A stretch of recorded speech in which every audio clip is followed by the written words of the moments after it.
Nega namoz uchun tahorat olamiz, hoji? Alloh shunday istagani uchun albatta. Lekin nega? Seningchi nega? Toza bo'lish uchunmi?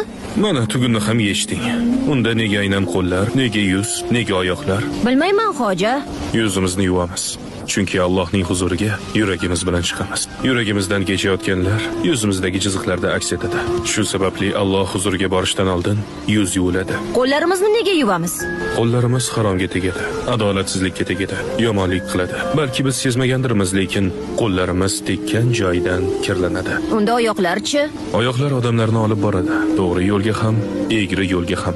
Shuning uchun oyoqlar ham o'tmishdan tozalanishi kerak. Tahorat olayotganda suvga Allohning rahmatiga erishajak kishidek yuguring. Alloh suvni o'ziga ibodat qilish va unga yaqinlashish vositasi sifatida yaratdi.